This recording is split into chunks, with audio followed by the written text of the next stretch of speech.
کچھ اعمال ایسے ہیں کہ ان کا سلسلہ ختم ہی نہیں ہوتا، ان میں سے ایک صدقہ جاریہ ہے، اور ایک حدیث میں اس صدقہ جاریہ کی تفصیل موجود ہے، جیسے کسی نے مسجد بنائی، کسی نے نہر کھدوائی، کسی نے کنواں کھدوا دیا، کسی نے قرآن مجید کو لوگوں تک پہنچا دیا، علم کی نشر و توبیع کی. تو یہ وہ اعمال ہیں جو صدقہ جاریہ کی صورت میں ہیں اور یہ ختم نہیں ہوتے. مجھے اور آپ کو صدقہ کی مختلف صورتیں کو اختیار کرنی چاہیے. کھانا کھلانا بھی صدقہ ہے، لباس پہنانا بھی صدقہ ہے، حتیٰ کہ جو کمائی کر کے تم بیوی کے منہ میں رکھتے ہو وہ بھی صدقہ ہے، اپنے بچوں پر جو خرچ کرتے ہو وہ بھی صدقہ ہے. تم نے کھیتی لگائی اور چڑیاں آ کر کے دانے چگ گئیں، اللہ وہ بھی صدقے کے کھاتے میں لکھتا ہے. اللہ اکبر. تو صدقے کا بہت وسیع مفہوم ہے، کچھ دینے کے لیے نہیں ہے. کلمۃ الطیبہ، اچھی بات کر دینا، یہ بھی صدقہ ہے. راستے میں پڑی ہوئی چیز کو اٹھا دینا، اس کو بھی کہا چھوٹی نیکی نہ سمجھنا. تو مختلف صدقے کی صورتیں ہیں اور سب ہمیں ادا کرنی چاہیے، لیکن ایک بہترین شکل صدقے کی صدقہ جاریہ ہے. اور وہ مسجد بنا دینا، وہ دارالعلوم بنا دینا، وہ نہر کھدوا دینا، وہ جو ہے وہ کنواں کھدوا دینا، حدیث میں آتا ہے. جس طرح وہ آیت کریمہ نازل ہوئی، لن تنالوا البر حتى تنفقوا مما تحبون، تو بیرے ہا لے کر کے صحابی اس کا معاملہ لے کر آگے، حضور مجھے سب سے زیادہ محبوب یہی کنواں ہے، تو میں یہی اللہ کی راہ میں پیش کرتا ہوں. اللہ اکبر. تو وہ صدقہ جاریہ کی شکل ہے. دور موجود کے اندر جن علاقوں میں پانی نہیں ہے، آر او پلانٹ وہاں لگا دینا، یہ کنواں کھدوانے کا دور موجود کے اندر ایک منظم طریقہ ہے. بلکہ ہمیں نیت کرنی چاہیے. میں تو پچھلے دن کہیں تھا تو تقریباً اہل خیر بیٹھے تھے، تو میں نے کہا تھا کہ آپ کو بھی کہتا ہوں، اور میں خود بھی اس کی نیت کی ہے، اور انشاءاللہ اللہ نے توفیق دی تو ہوگا بھی، کہ ہر شخص ہم میں سے ارادہ کرے. جس کے پاس مال ہے وہ تو کرے ہی کرے، جس کے پاس مال نہیں ہے وہ بھی کرے، اللہ اس کو مال دے گا. ہر شخص ارادہ کرے کہ میں زندگی میں کم از کم ایک مسجد تو بنواؤں گا، میں زندگی میں ایک جامعہ تو بنواؤں گا. تو یہ اگر ہم نیت کر لیں تو نیت المومن خیر من عملہ، تو اس کا ثواب آج سے ہی شروع ہو جائے گا. نیت وہ والی نہیں ہے کہ جب مال ہو تو پھر نیت ٹوٹ جائے. کچھ نیتیں ایسی ہوتی ہیں بندہ پہلے نیت کرتا ہے جب مال نہیں ہوتا.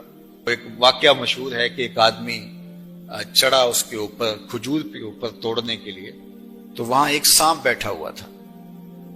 تو اسے نہیں پتا تھا، جب خوشے کو ہاتھ ڈالنے لگا تو ایک خوفناک سانپ دیکھا تو ڈر گیا اور فوری نیچے سرکنے لگا اور کہا اللہ اگر اس سانپ کے قہر سے تو مجھے بچا لے تو تیری راہ میں اونٹ خیرات کروں گا.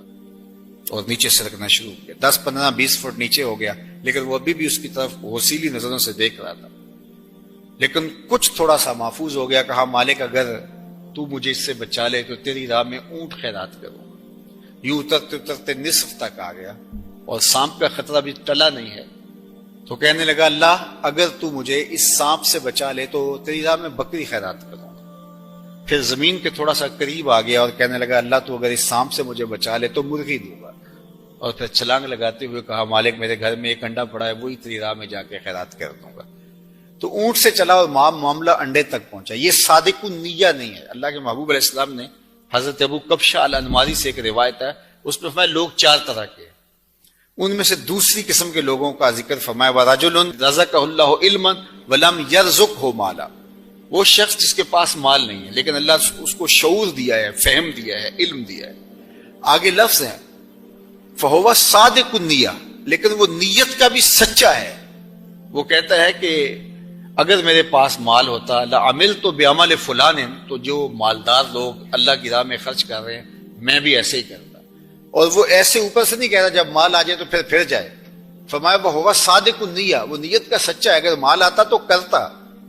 آقا کریم نے فرمایا کہ کل قیامت کے دن اس نے کیا کچھ نہیں ہے لیکن جب اعمال تولیں گے تو یہ بھی اس سخی کے ساتھ ہی کھڑا ہوگا، یہ بھی افضل المنازل میں ہوگا. تو نیت کر لینی چاہیے کہ صالح اعمال بجا لائیں، صدقہ کریں. اور صدقہ جاریہ میں مجھے آپ کو سچے دل سے اگر اللہ نصیب کر دے تو پھر یہ کوئی مشکل نہیں ہے اور یہ سب کچھ یہاں رہ جانا ہے. اور وہ تو ہمارا کفن بھی میلا نہیں ہوتا کہ سب کچھ بانٹ لیا جاتا ہے۔ میاں صاحب بولے جاندی واری ڈرونا بنے ہوتے، ہاتھ نہ لاندے ڈر دے، جنہ لئی تو پاپ کمایا جو کتھے نیترے کر دے۔ ابو لہب ابو جہل سے لے کے دجال تک الکفر ملت واحدہ، کفر ختم کرنے کی کوشش کرے گا، اپنے منہوں کی پھونکوں سے اس چراغ کو بجھانے کی کوشش کرے گا۔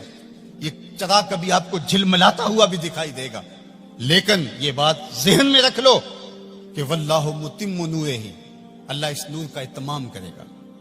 اللہ اکبر، ولو کرہ الکافرون، کافروں کا سب کچھ ڈوب جائے، اتنا سرمایہ لگایا، مسلمان پھر ابھر گئے۔ منگولوں نے کیا کچھ نہیں کیا تھا، بغداد کو اجاڑ کے رکھ دیا، دریائے دجلہ کا بند توڑ دیا، انسانی کھوپڑیوں کے مینار تعمیر کیے گئے، 1.25 لاکھ لاشیں تہ خانوں سے ہم نے نکالی، اور کوئی نہیں کہتا تھا کہ مسلمان اب دوبارہ اٹھ پائیں گے۔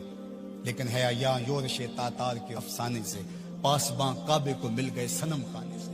ان اللہ یؤید ھذا الدین بید الرجل الفاجر، اللہ برے لوگوں سے بس دین کا کام لے لیتا ہے۔ واللہ متم نورہ، وہ اس نور کو ہر صورت میں پورا کر کے دکھائے گا۔ یقین کا چراغ ہمارے ہاتھ میں تھما دیا، یہ چراغ کبھی بھی آپ کے ہاتھ سے نہیں چھوٹنا چاہیے کہ دین غالب ہوگا۔ والذی ارسل رسولہ بالہدی ودین الحق لیظہرہ علی الدین کلہ، اللہ تعالیٰ نے رسول کو حق اور ہدایت کے ساتھ مبعوث اس لیے کیا ہے کہ تمام ادیان پر دین اسلام کو غالب کرے گا، اگرچہ مشرکین کو ناپسند ہو۔ ساری ان کی محنت ڈوب جائے گی، ساری کمائی ڈوب جائے گی، اتنا سرمایہ کیا، یہ ٹیکنالوجی کے کھڑے کیے گئے پہاڑ، یہ خریدے گئے غدار، یہ کائنات کے اندر ان کے عالی دماغوں کی محنت، دسیسہ کاریاں، پھیلائے گئے جال، یہ سب ضائع ہو گیا، اور اسلام جب اٹھتا ہے تو پھر اسلام اٹھ کے کھڑا ہو جاتا ہے۔ واللہ متم نورہ، اللہ اپنے نور کو ہر صورت میں اس کا اتمام کرے گا۔ اب اتمام دین کے لیے اس نے حضور کے غلاموں سے کام لینا ہے۔ آپ آئے ہو، دھوپ میں بھی بیٹھے ہو، آج عہد کر کے جاؤ کہ ہم اتمام دین کی تحریک میں عملاً شریک ہوں گے۔ اللہ اکبر، اور وہ کس طرح ہوگا؟ اللہ اور اس کے رسول کے ساتھ ہمارا تعلق اگر مضبوط ہوتا ہے تو اتمام دین ہوگا۔ پہلی بات ذہن میں رکھ لیجئے گا، دین کبھی بھی مغلوب نہیں ہوا، دین غالب رہا۔ دلائل و براہین کی روشنی میں دین ہمیشہ غالب تھا۔ سیاسی طور پہ ہم مغلوب ہوئے اور ٹیکنالوجی میں ہم مغلوب ہوئے، مختلف جگہوں پہ مختلف ذرائع میں ہم مغلوب ہوئے، لیکن اپنی فطری صداقت کے اعتبار سے دین کبھی مغلوب نہیں ہوا۔ دیگر عنوانات سے ہماری مغلوبیت ہے، اسلام اپنے فطری مزاج کے ساتھ غالب ہے۔ اللہ اور اس کے رسول کے ساتھ ہمارا تعلق مضبوط ہونا چاہیے، سطحی نہیں ہونا چاہیے، ہمارا تعلق مضبوط ہونا چاہیے۔ ہماری محبت نعروں تک محدود نہیں ہونی چاہیے، ہماری محبت صرف ہمارے لباس اور ہماری وضاحت تک محدود نہیں ہونی چاہیے، بلکہ محبت رسول کا تقاضا یہ ہے کہ ہماری روحیں بھی حضور کی غلام ہونی چاہیے، ہمارا جسم بھی حضور کا غلام ہو، ہمارا طرز زندگی، انداز معاشرت، اٹھنا بیٹھنا، رویے، شادی بیاہ، مرگ، سب کچھ حضور کی غلامی کے سانچے میں ڈلی ہو۔ دوسرا کام آپ نے جو کرنا ہے وہ کتاب اللہ سے ربط مضبوط کرنا ہے۔ جتنا مضبوط ربط قرآن سے قائم ہوگا، امت اوپر چلی جائے گی۔ صرف نعروں سے نہیں، صرف باتوں سے نہیں، میری گفتگو سے نہیں، اس اجتماع سے نہیں، آپ نے قرآن سے اپنے ربط کو مضبوط کرنا ہے۔ کوئی دن آپ کا نہ گزرے قرآن کے بغیر۔ ہم اپنے ابلاغ کو مؤثر بنائیں، اور یہ صرف مبلغین کے لیے ہی نہیں ہے، یہ ہر شخص ذمہ دار ہے کہ وہ حضور کے دین کے میسج کو آگے منتقل کرے۔ مؤثر تبلیغ کا انداز ہوگا تو اثر انداز ہوگا، اگر تبلیغ کا انداز مؤثر نہیں ہے تو وہ الٹا نقصان کا سبب ہوگا۔ اخلاق و کردار کی خوبصورتی ہر صورت کے اندر اس امت کو حاصل کرنی ہوگی۔ امت گر جائے، امت عروج پہ ہو، جس صورت کے اندر بھی ہیں، اپنی گفتگو کو، اپنے طرز زندگی کو، اپنے انداز معاشرت کو خوبصورت رکھیں گے اور ہمارا کردار بتائے گا کہ ہم حضور کے غلام ہیں، تو ہم چاہے ایک ہی فرد ہوں گے تو اس پیغام کو لے کر آگے بڑھ جائیں گے، لیکن لاکھوں بھی ہوں گے لیکن بدتمیز ہوں گے کردار کے اعتبار سے، رویوں کے اعتبار سے، اخلاقیات کے اعتبار سے، تو پھر کچھ بھی نہیں ہوگا، ہم ایک جھاگ کی طرح ہوں گے۔ تعلیم کا نظم امتوں کو کھڑا کرتا ہے، اور تعلیم کے ذریعے سے قومیں آگے بڑھتی ہیں، اور جہالت ہی قوموں کی بربادی کا سبب اور ذریعہ ہوتا ہے. اسی لیے ادارۃ المصطفیٰ نے اس سیکٹر کے اندر خاص طور پہ اپنے کام کو آگے بڑھانے کا آغاز کیا ہے. اس لیے کہ منبر و محراب کو اگر صالح افراد نصیب ہو جائیں جو دین کی روح کے مطابق ان تک پیغام پہنچا سکے تو یہ امت کھڑا ہوتے ہوئے دیر نہیں لگے گی. اسی طرح دوسرا کردار والدین کا ہے, تیسرا کردار معلمین کا ہے. امت سازی کے عمل میں یہ تین کردار انتہائی اہم ہیں. اور چوتھا کردار دور موجود کے اندر میڈیا کا ہے, جس سے ہم سر دست کوئی توقع نہیں رکھ سکتے. لیکن یہ تین کردار جو ہیں یہ انتہائی اہم ہیں. ان کرداروں کو ہمیں سنبھالنا پڑے گا. غلبہ دین کا شوق جنون کی حد تک ہمارے سینے میں موجود ہونا چاہیے. لیکن یہ بات ذہن میں رکھے کہ اگر ہم یہ نہیں کر پاتے تو ہمارے ذمے نہیں ہے. ہمارے ذمے جو ہے وہ کوشش اور محنت کرنا ہے. جب انسان یہ طے کر لیتا ہے کہ یہ میں نے کرنا ہی کرنا ہے اور وہ نہیں ہو پاتا تو وہ مایوس ہو جاتا ہے. اس لیے غلبہ اگر ہو جاتا ہے تو یہ بہت اچھی بات ہے. بلکہ میں نے یہ بات کئی دفعہ کہی ہے کہ ہمارا کام صفیں سیدھی کرنا ہے, اللہ امام کو بھیج دے گا. لیکن خود اگر ہم کہیں کہ ہم امام بن کے بھی ہم نے بیٹھنا ہے تو پھر گھر کا رستہ بھول گئے, ہم گھر جانے کی جلدی میں پھر ہم راستہ بھول جائیں گے. ادارۃ المصطفیٰ ایک مربوط فکر کا نام ہے, اس کے طے شدہ اہداف ہیں. لیکن یہ بات ذہن میں رکھیے گا کہ ہم ایک طوفان سینے میں رکھنے کے باوجود ایسی جلد بازی کبھی نہیں کریں گے جس سے ہمارا راستہ کھوٹا ہو جائے. ہم سمجھتے ہیں اور اس وقت جو دکھ پھیلے ہوئے ہیں, امت جس درد میں مبتلا ہے, ایک وقت تھا اس زمانے میں ہم بھی کہتے تھے کوئی شہر دے لوگ بھی ظالم نے, کوئی سانو مرن. مجادلہ کے اندر اتنا ادب سکھایا, یا ایھا الذین آمنوا اذا ناجیتم الرسول فقدموا بین یدی نجواکم صدقہ. اے ایمان والو, جب میرے نبی علیہ السلام سے بات کرنے کا ارادہ ہو تو ایسے نہ آ جایا کرو. پہلے گھر جاؤ, پھر صدقہ لو, پھر فقیر ڈھونڈو, پھر خیرات کرو, پھر میرے نبی کی چوکھٹ پہ آؤ. تمہیں پتہ چلے کس بارگاہ میں جا رہے ہیں. جس طرح نماز سے پہلے وضو کیا جاتا ہے, حضور سے ملاقات کرنی ہے تو پہلے صدقہ کرو. یہ آیت کریمہ نازل ہوئی, حضرت علی المرتضیٰ نے کچھ صدقہ کیا اور حضور کی خدمت میں آئے اور 10 مسائل پوچھے. فوراً حکم منسوخ کر دیا گیا. حکم منسوخ کیوں کیا گیا؟ صحابہ غریب ہیں, تو غریب لوگ تو پھر حضور سے کوئی بات نہیں پوچھ سکیں گے, وہ تو حضور سے سرگوشی نہیں کر سکیں گے, کوئی مسئلہ دریافت نہیں کر سکیں گے. تو صحابہ کی غربت کا لحاظ کرتے ہوئے اس آیت کریمہ کا وجوب اٹھا لیا گیا, اس کو منسوخ کر دیا گیا. مجھے آپ یہ بتائیں, سادہ سا سوال ہے, کیا اللہ کو آیت کریمہ کے نازل کرنے کے بعد پتا چلا کہ یہ صحابہ غریب ہیں, یا اللہ کو پہلے ہی پتا تھا؟ تو پھر اللہ کو جب پہلے ہی پتا تھا تو پھر حکم نازل ہی کیوں کیا؟ تو اس سے ایک شعور دینا مقصود تھا کہ تمہاری غربت کا لحاظ رکھتے ہوئے حکم واپس لے رہے ہیں, ورنہ میرے محبوب کی آبرو کا تقاضا ہی ہے کہ پہلے صدقہ کیا کرو, پھر میرے محبوب کی چوکھٹ پہ آیا کرو. تو یہ بتائیے کتنی حساس اور کتنی نازک بارگاہ ہے. اور پھر آگے ارشاد فرمایا اسی صورت میں, اے ایمان والو, میرے نبی کی آواز سے آواز بھی اونچی نہ کرو. اگر تمہاری آواز بھی اونچی ہو گئی, عمل ضائع کر دوں گا اور تمہیں خبر بھی نہیں ہونے دوں گا.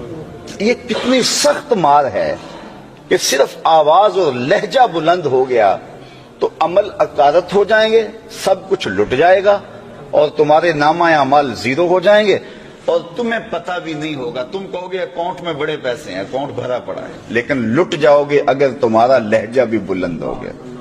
امام مالک نے اللہ اکبر 40 سال تک حضور کے روضہ انور کے پاس بیٹھ کے درس حدیث دیا ہے, اور 40 سال میں ایک بار بھی ایسا نہیں ہوا کہ حدیث کے کتاب کے ورق کے پلٹنے کی آواز بھی پیدا ہوئی. یہ محبت والوں کا انداز زندگی ہے. حضرت صاحب بن یزید کہتے ہیں, میں مسجد نبوی کے کونے میں بیٹھا تھا, کسی نے مجھے کنکر مارا, اور جب کنکر مارا تو میں نے پلٹ کے دیکھا تو وہ حضرت عمر تھے رضی اللہ تعالیٰ عنہ. تو میں نے اٹھ کے ان کے پاس جا کے حاضری دی اور میں نے کہا آپ نے مجھے کنکر کیوں مارا ہے؟ تو وہ کہنے لگے وہ فلاں 2 آدمی جو باتیں کر رہے ہیں ان کو بلا کے لاؤ. تو میں ان کو بلا کے لے گیا. حضرت عمر نے ان سے پوچھا تم کہاں کے رہنے والے؟ انہوں نے کہا جی ہم طائف سے آئے ہیں. تو حضرت عمر نے فرمایا اگر تم اہل مدینہ سے ہوتے میں تمہیں سزا دیتا. تم بلند آواز سے بول رہے ہو, جانتے نہیں یہ مسجد رسول اللہ کی ہے. تو یہ اتنی نازک اور اتنی حساس بارگاہ ہے. علامہ اقبال علیہ رحمہ تو کہا کرتے تھے کہ لوگ باتیں کرتے ہیں میں تو یہ بھی گوارا نہیں کرتا کہ کوئی یہ کہے کہ تیرے پیغمبر کے کپڑے بھی میلے تھے، میں تو اس کی بھی گوارا نہیں کرتا۔ وہ شاعروں کا ایک مزاج ہوتا ہے نا، تو کوئی بندہ گیا ایران تو واپس آیا تو اقبال سے ملا، تو فارسی زبان تو بڑی میٹھی ہے، تو وہ کہتے ہیں فارسی شکر کی طرح میٹھی ہے، تو وہ باتوں باتوں میں اس نے علامہ اقبال سے کہا کہ فارسی تو پھر فارسی ہے، عربی تو اونٹوں کی زبان ہے۔ تو اقبال جو بڑی محبت سے باتیں سن رہے تھے اور ادب پہ گفتگو کر رہے تھے، اٹھ کے کھڑے ہو گئے، رنگ سرخ ہو گیا، کہا نکل جائے یہاں سے، تو میرے رسول کی زبان کو اونٹوں کی زبان کہہ رہے ہیں۔ تو یہ غیرت عشق رسول ہوتے، یعنی اتنی بات بھی اہل محبت کے لیے گراں ہوتی ہے، اور عقیدتوں کے رشتے کتنے نازک اور کتنے حساس ہوتے ہیں۔ تو حضور علیہ السلام کے ساتھ ہمارا جو رشتہ ہے وہ انتہائی حساس ہے اور انتہائی نازک رشتہ ہے، اور اس رشتے کو محفوظ رکھنا ہماری ذمہ داری ہے۔ اللہ مجھے آپ کو حضور کے نام پر، حضور کی محبت پر، حضور کی الفت پر اور حضور علیہ الصلوۃ والسلام کی یادوں میں اپنی زندگی کی ایک ایک ساتھ کو گزار دینے کی توفیق نصیب فرمائے۔ اقبال نے تو جو ہے وہ اپنی ساری زندگی کا خلاصہ ان دو لفظوں میں نچوڑ دیا کہ محمد سے وفا تو نے تو ہم تیرے ہیں، یہ جہاں چیز ہے کیا لوح و قلم تیرے ہیں۔